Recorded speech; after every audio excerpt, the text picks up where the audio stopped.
This is our opportunity tonight to talk a little bit about willpower.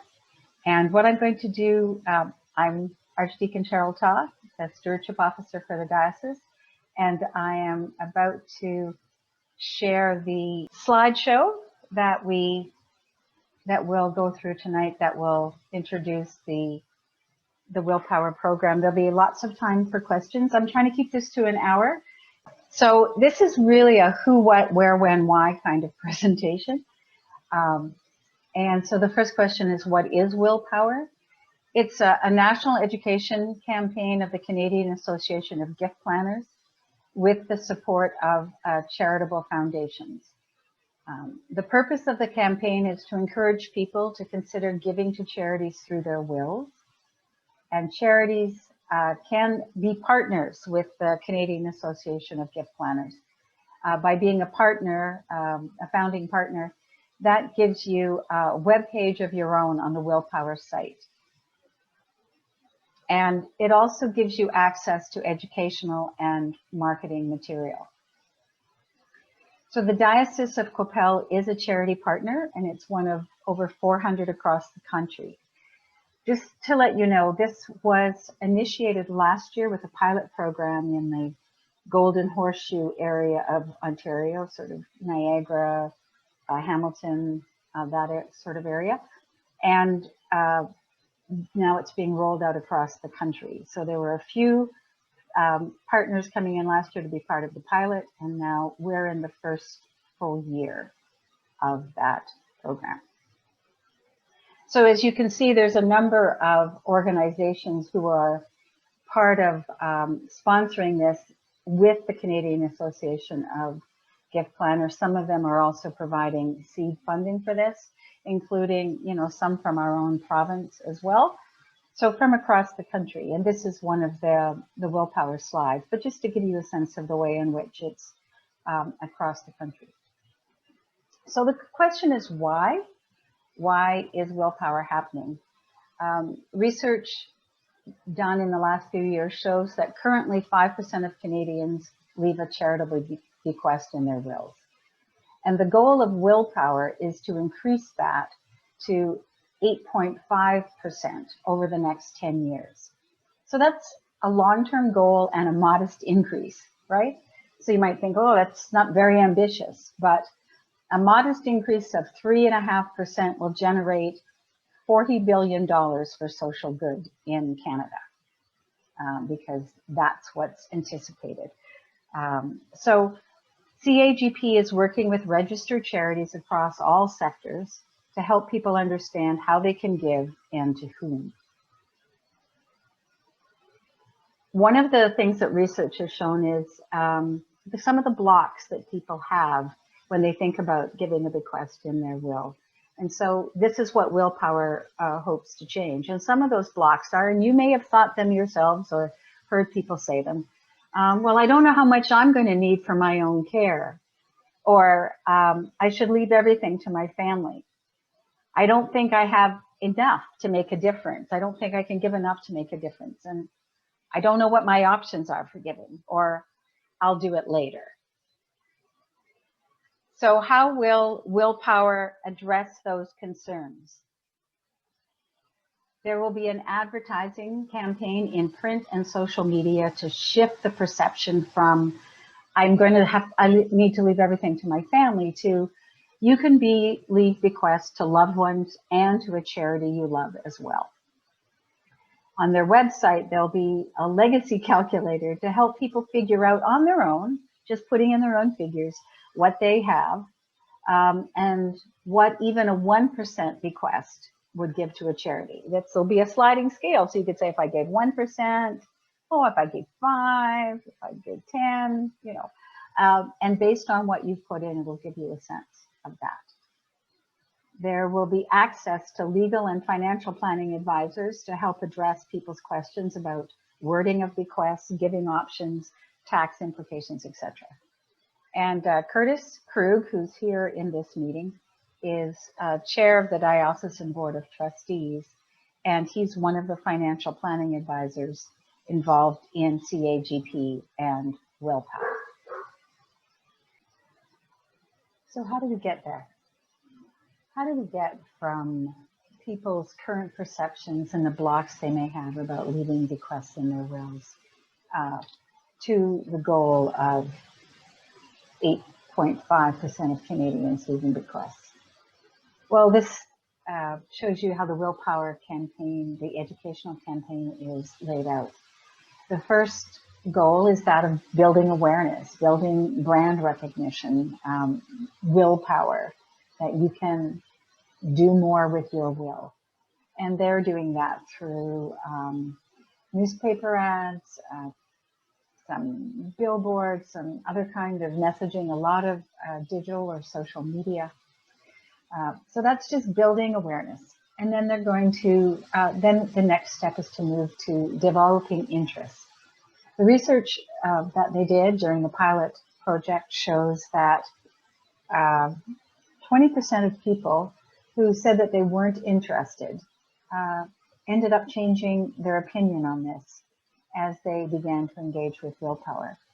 And 83% of those who said at the beginning that they were interested became more likely to act on their interest and their intention to leave a bequest to a charity with which they were engaged in their will.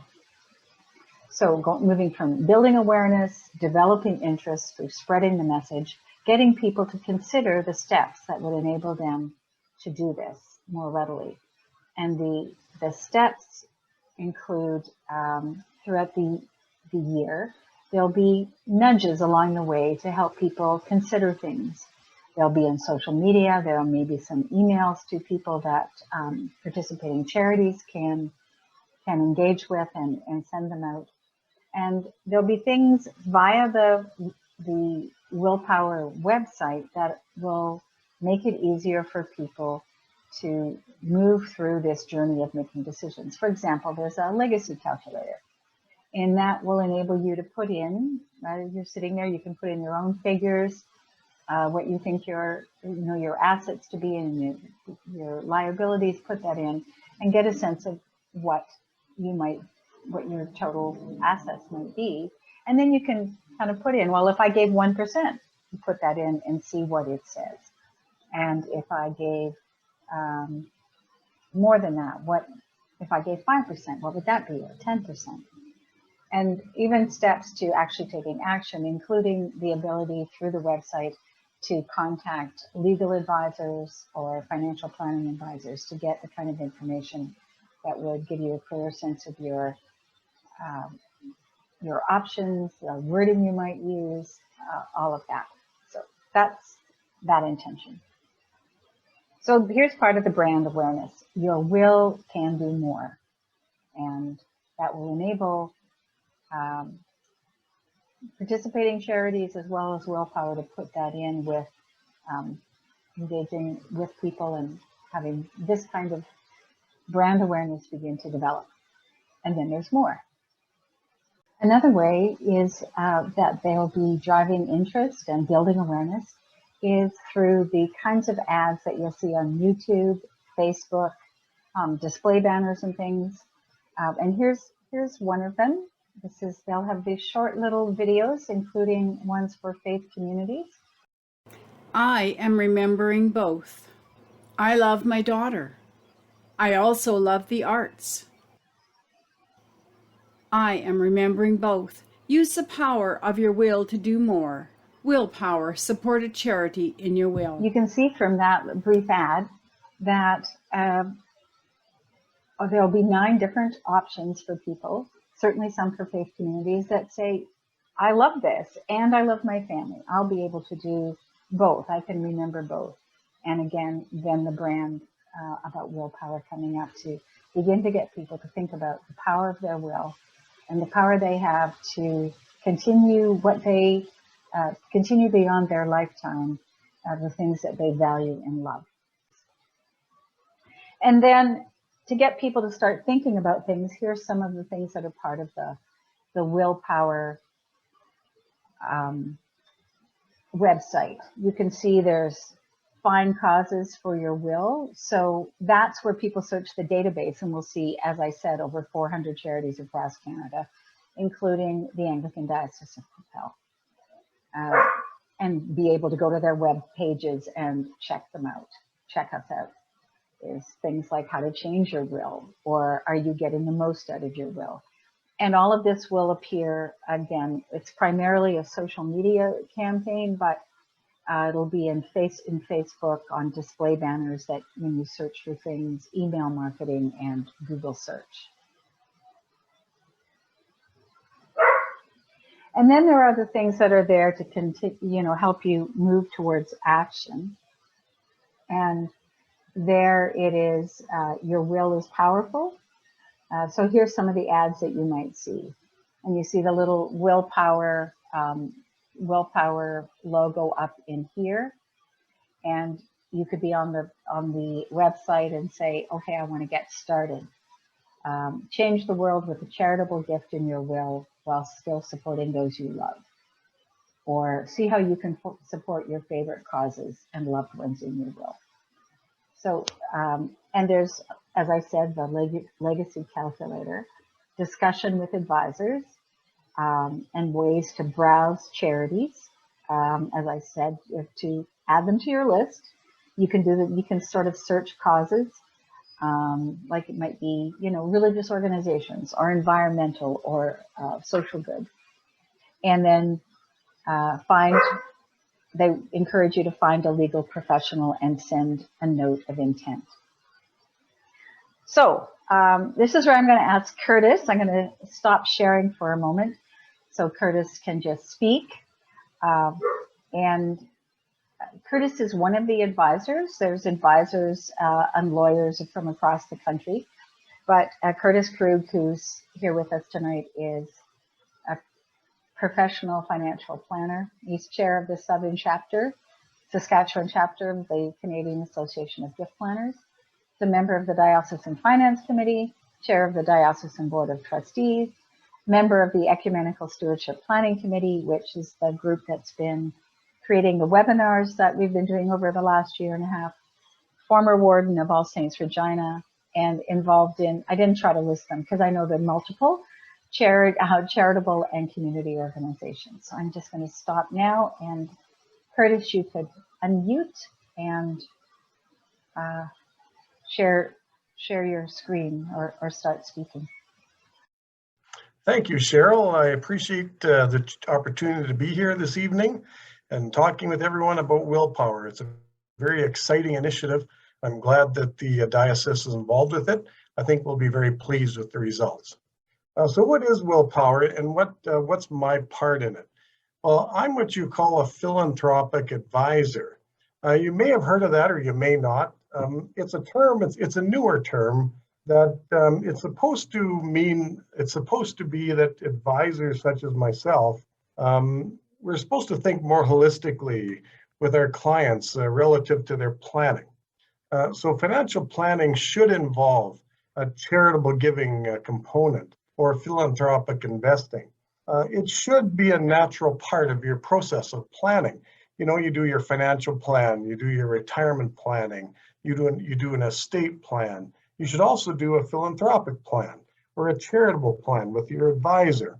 So that's what a philanthropic advisor should do. It should help you or initiate these sorts of discussions with you. If you've not had that discussion with your advisor, why haven't you?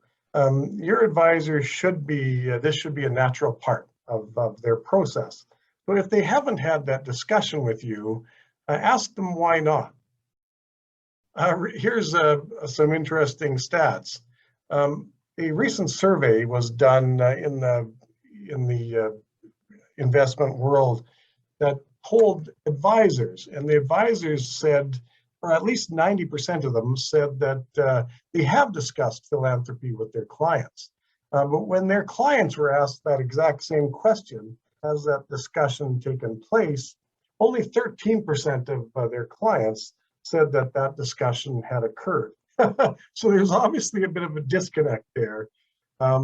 Maybe advisors are thinking they're doing it or disguising it with some other discussions, but for whatever reason, clients don't think they're having these discussions, and they're obviously very important.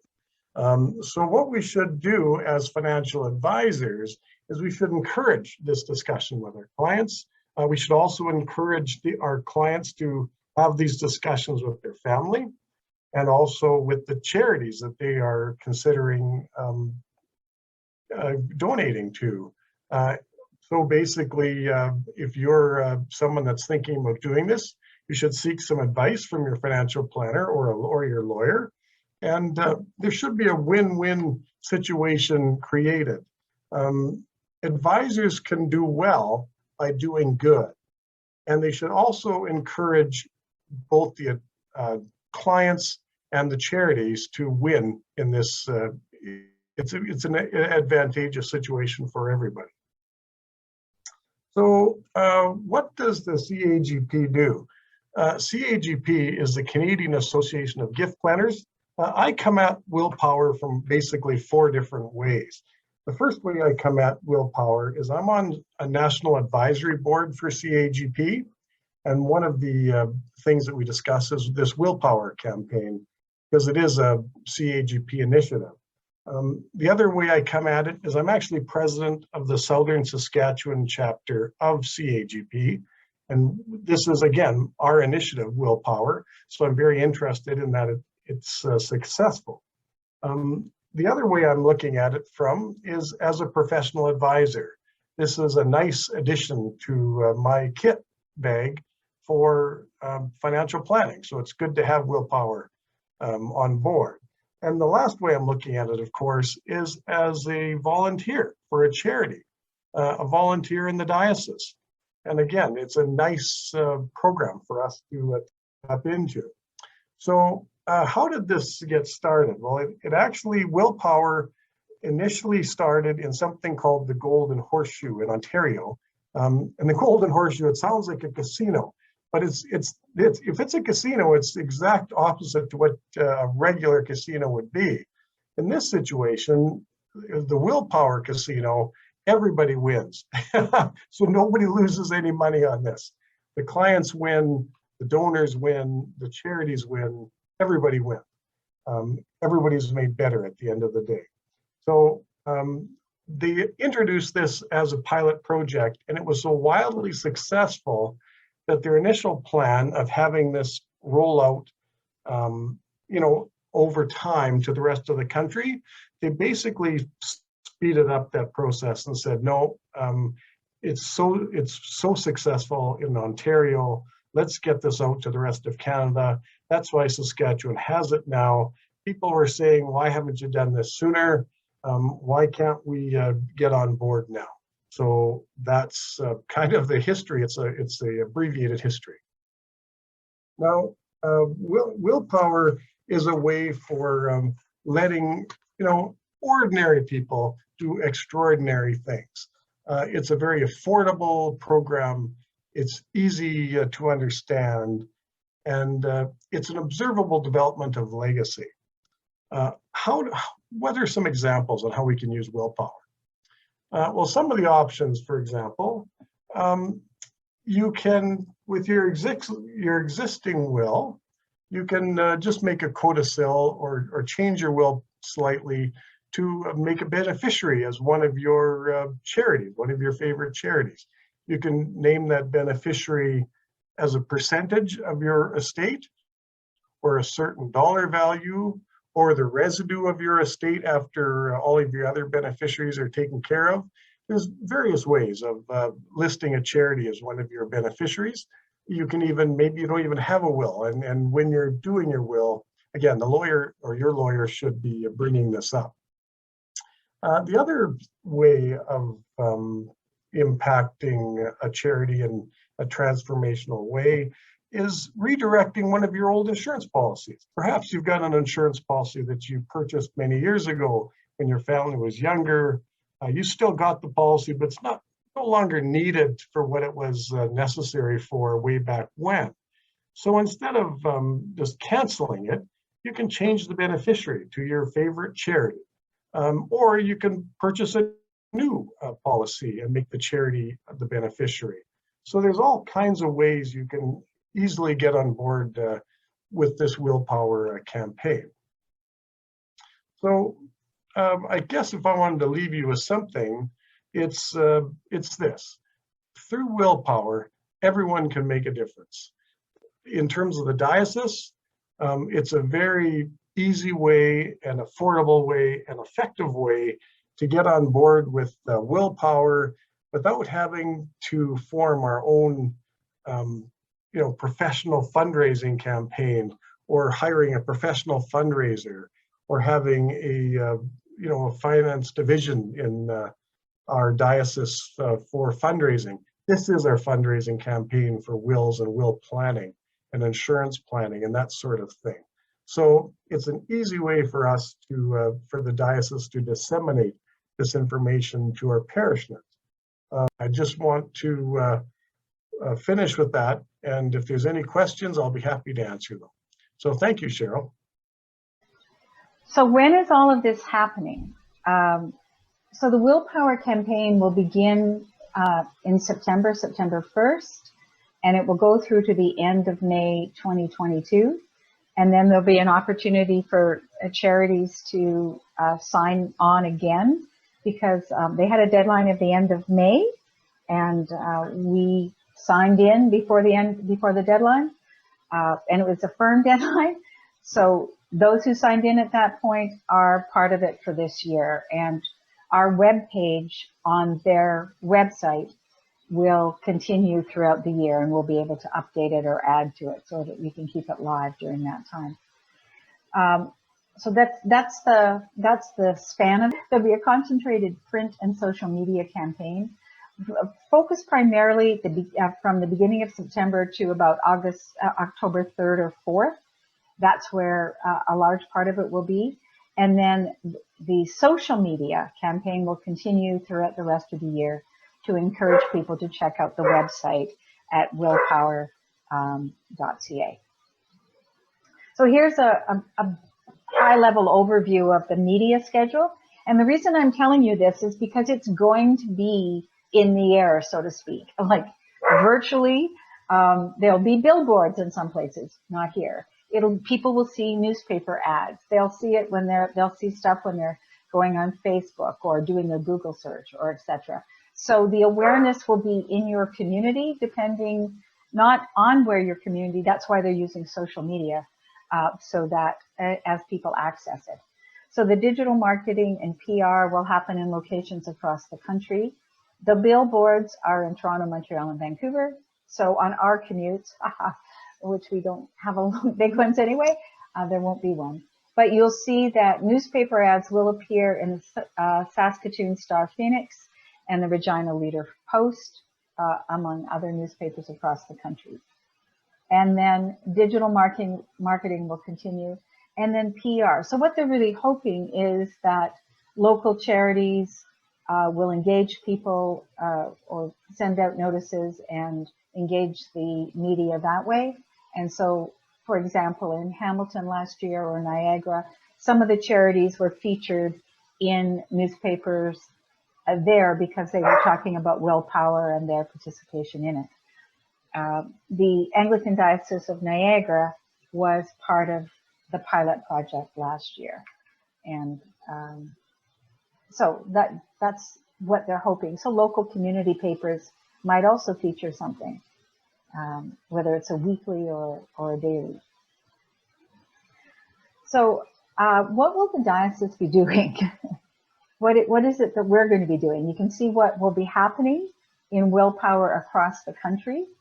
And I should say, having started to check out what the different charities are across the country, there will be charities participating in we're not going to be the only ones in southern Saskatchewan.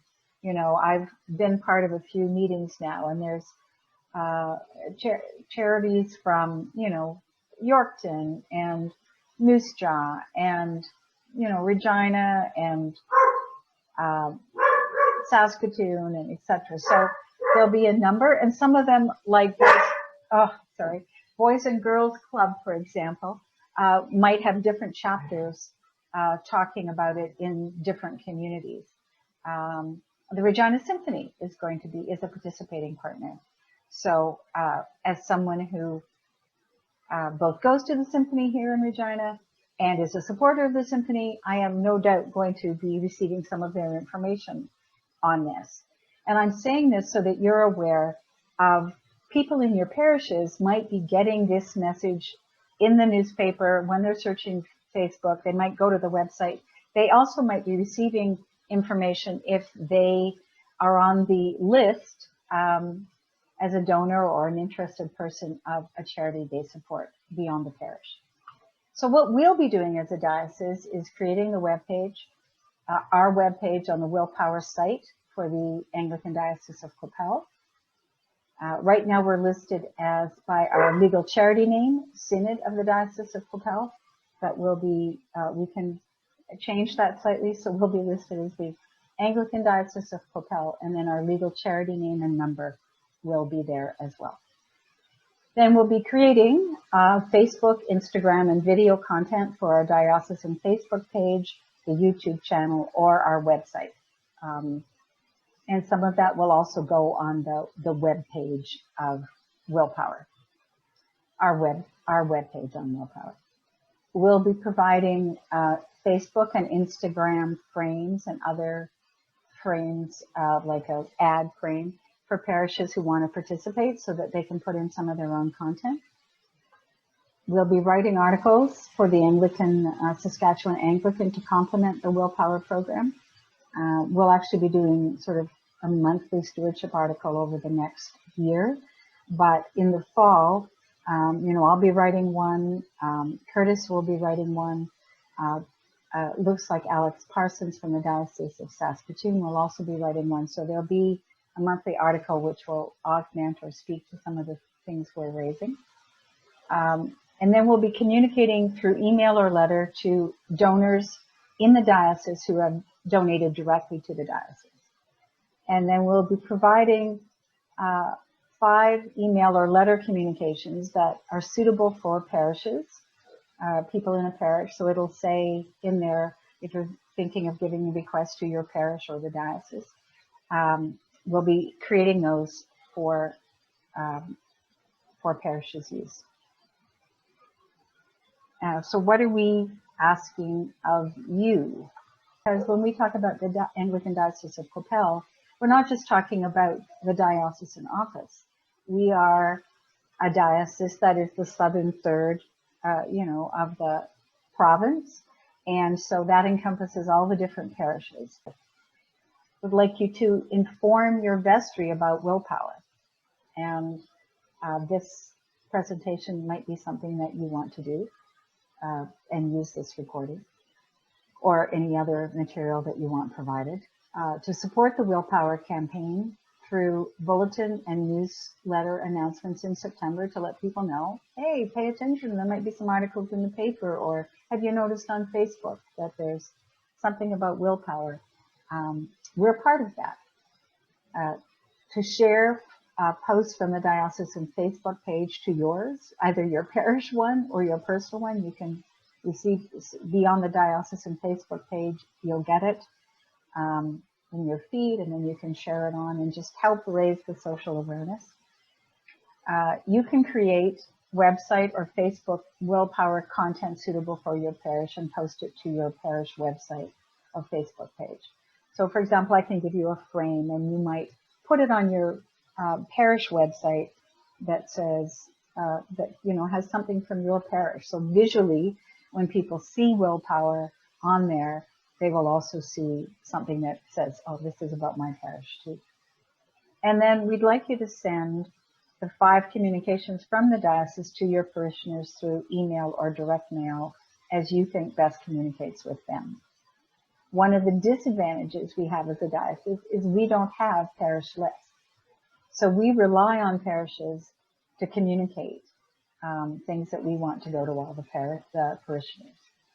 And so it's going to, for it to work in a way that benefits both the parishes and the diocese, then the best spread of the communication is for parishes to send things on to their parishioners.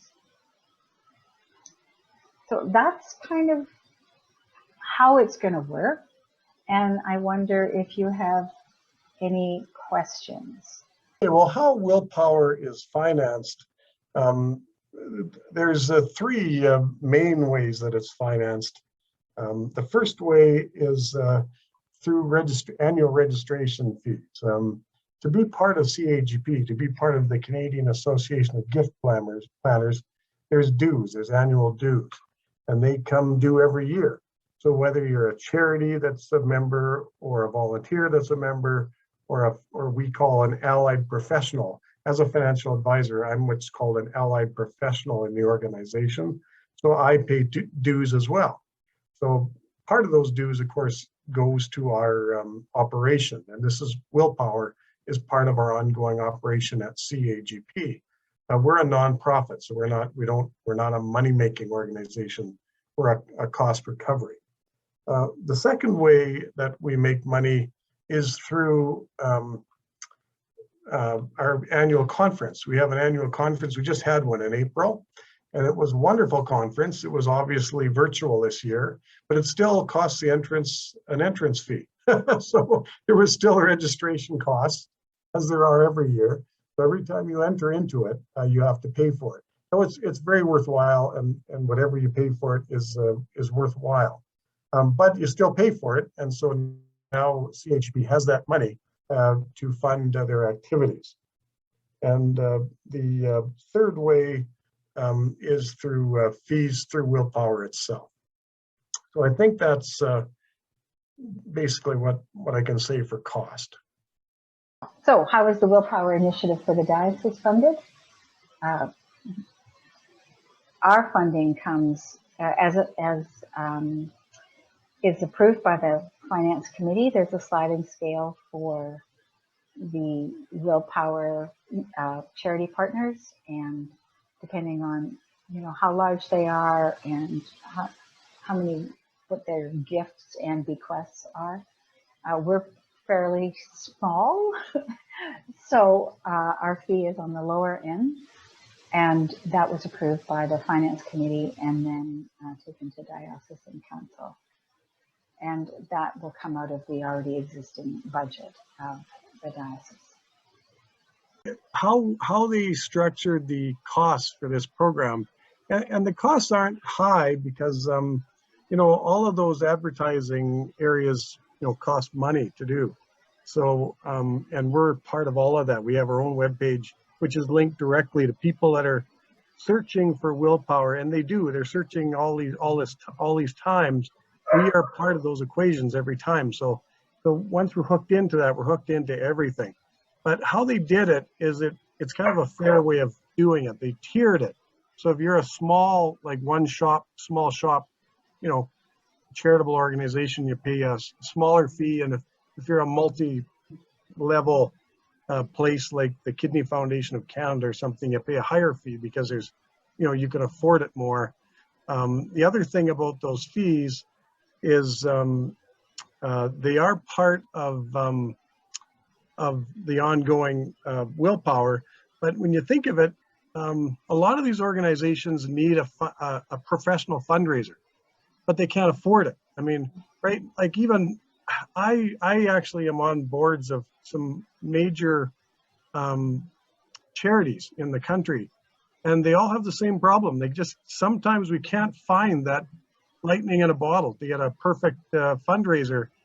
And I mean, whatever we pay, it might be $100,000 that we pay for a salary for a fundraiser. And so either we don't get value for that payment to these people, or we can't find them. So either way, it's perhaps money not well spent to a charity, especially if they can't afford it. So this sort of program takes the place in a lot of cases of these professional fundraisers. You don't have to hire them because this program is step by step. It does it for you. So it is your fundraising person in a way. How is the diocese going to manage the Willpower process?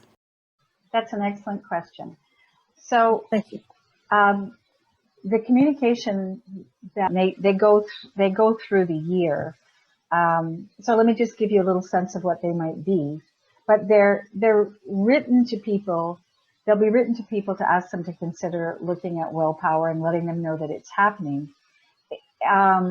And the way that it'll be phrased would be, if you're going to consider giving a bequest to your parish or the diocese, or the diocese, so that it's clearly designed to be raising awareness. This is not about the diocese trying to get in everybody's bequest. Because I think what's really important when you think about it, and this is one of the things that Curtis is so good at, is from the point of view of the donor, the person who's considering making, well, I'll use myself as an example. If I'm going to consider making a change in my will to alter the bequests or things, I want it to reflect who I am and what I value, what my interests are. And so this is all designed to have people think about what it is that's important to them and how they might contribute to that, how they might make that part of their legacy. How does it fit in with their values or how they want the world to be? What willpower communications will parishioners receive? And the 5 things that will come through, the first one is just to kind of let people know that there's this willpower thing happening and they could be attending to it, paying attention. Then there's another one that is going to just let people know if they went to the Willpower site, they could there's a legacy calculator. They can do some figuring out on their own. Then the third one is maybe a donor who's interested in giving or knows they're giving, and to let people know, yeah, people do this right through a donor. And we will have in our diocese at least one, I think, that will be part of that. And so there'll be an email about that, and it'll be on Facebook as well. These will all be on Facebook as well. Then the fourth one, which probably will come sort of in February around tax time, people are already thinking about talking to their financial advisors, encourages people to talk to their advisors. And the fifth one, which would be in what used to be a Leave a Legacy month, but sort of the final month of the campaign, will be encouraging people to talk to their families. So they'll all be kind of steps along the way, and saying in all of them, it'll be, I'll be putting in wording that'll be about your parish and or the diocese, if you're considering giving to your parish and or the diocese.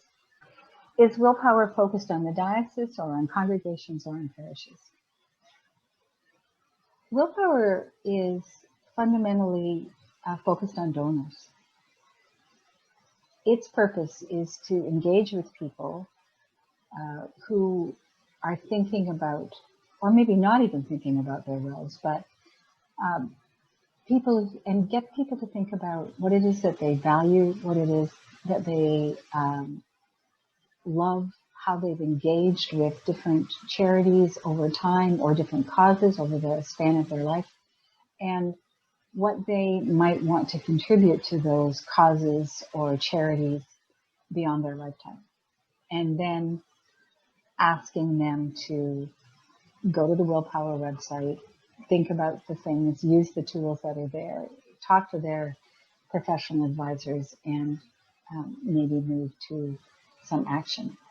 Anything that we as a diocese are going to send to parishes to be able to share with people or send on to people in their communications with people in the parish will be saying, if you consider, if there was a phrase, if you might consider giving to your parish and or the diocese. So it'll always be from the point of view of the church, the parish, and the diocese writing to people, encouraging them essentially to think about legacies and engage in the Willpower education website to learn more and move ahead in their own decision making.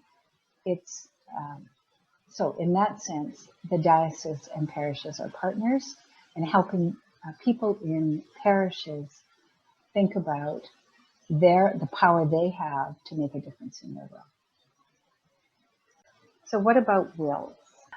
There's a lot that people don't know about wills, and sometimes they're intimidated by them. So I think we have some work to do. It's very important for people to have a will, and it's very important for them to consult their lawyer before drafting their will. They can give instructions to their lawyer, and the lawyer will ensure that those instructions are properly followed in their will. What really matters is that people should make sure that they have a will and that they consult a lawyer in putting their will into place. And one of the things that I've realized, Bob, is that circumstances change, and I myself am we're thinking about going back. You know, my kids are no longer in university, and I don't need to provide for them things in quite the same way anymore. What do you think about that? It's important that wills be updated from time to time as circumstances change. They may change as, for example, when children leave home altogether. They may change when there's a birth of another child. They may change with the death of a spouse. There are many reasons why changes happen through time. So not only is it important that you have a will, but that you make sure the will is up to date, and again, consult a lawyer with respect to circumstances which may cause you to think that there are changes to be made in your will. My name is Chris Dowdeswell. I'm the priest in charge at St. Stephen's Swift Current and the Archdeacon of St. Chad. I've been in a number of parishes over the years, and in my experience and also in surveys that have been done, it's been shown that about 50% of people don't have a will. And so I've been thinking for many years about how do we help people to make the decision to pursue getting one. And I'm kind of unique, I think, because I got one at an early age, not because I had a lot of money, so much as that I had people in my life who shared their own experiences with me of the problems that happen when people don't have wills, or if they have a poorly written one. And so it's motivated me to get one, and it also was because I wanted the peace of mind knowing that I had one in case anything happened unusual, being at an earlier stage of life. I wouldn't need to be concerned about what the outcome of that would be. Many people have different reasons for not getting a will, and I personally have been wondering if it might be possible if we could have something like a will day maybe in the diocese. I know many people in parishes and in the diocese who have various skills and specialized training that would be well suited to answering the specific questions that people have that have kept them from getting a will. And so if we could have an event like that, it might motivate people by answering their questions to get them to make that choice to get a will. Charities have a vested interest in people having wills because they would likely be the beneficiaries. And so it might be in our best interest as a church to offer this kind of a program. I'm certainly aware. I've been part of parishes where we sponsored a number of burning question kind of workshops, and one has been about wills, and there are people in the parish or in neighboring churches that we would trade off professionals, so it wasn't sort of too in-house, so that people could give some free advice or help people through that. It's also something in marriage preparation that I make sure to talk to couples about. And I have a hard-earned lesson from having a younger brother die suddenly at 51 with no will. And my middle brother, when he was like, "What? He didn't have a will? Why didn't he have a will?" And I said, "Do you have a will?" And he said, "No." And I said, "Well, then who are you to talk about, your younger brother?" And he went home, and first thing he did was make an appointment. So I do think it's important. And one of the things that they've learned is that there's that kind of the entry point when people are, having kids or getting married, and that kind of time where they're very kind of don't know what the future is going to be. So the bequest thing seems, but, even saying I want to leave 1% to my church out of whatever it is would be a way of introducing it. And then there's people like my age and that are, my kids have grown up. My last will was when they were younger in university and stuff, but it's time to revise. And then there are folks who are sort of 80 and above who might be reconsidering some of the ways they want to. But it's really getting people to think about it as a lifelong process of reflection, which is what do you need or want. So a recording is available, and then I can send the slide deck to people. And if you want someone to speak virtually or in person in your parish, you know, that might be something. It sounds like, as you were talking about this possible will days, it seemed to me that that might be something that would be worthwhile having a conversation with the archdeacons about, because we might be able to do something regionally that would be of interest as well. This is really meant to be something that we encourage parishes to participate in, or to be able to essentially utilize what's going on in the community around you on the airwaves and on the digital media platforms in such a way that you can raise awareness in your own parish. If you have a question next week, or tomorrow really, that's my contact information.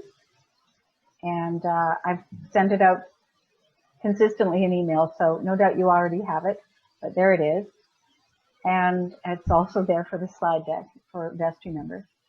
And Curtis as well has very graciously offered to be available if people have questions, and so that's his information on how to reach him, or if you don't get this down in time and then you want to contact him and you don't have the information, you can always contact me as well. I would like to, before you all leave, I've tried to keep it to the hour. I'll stay on if people have any questions, but I'm wondering, I would like very much just to close in prayer. So you've all seen the little halo that people that I think you all are for coming. Thank you. And perhaps now we can just close in prayer. Loving and gracious God, one of your gifts to us is our free will, our ability to make choices and think about things and act in a way that reflects who we are. We ask, O Lord, that not only do we do that in our lives, but that you help us to do that in a way that will affect those beyond our life, both in terms of our personal witness and how we've used our talents and abilities, but also how we have shared our financial resources with those in need and with our faith community in ways that glorify you and give you praise. In Christ's name, amen.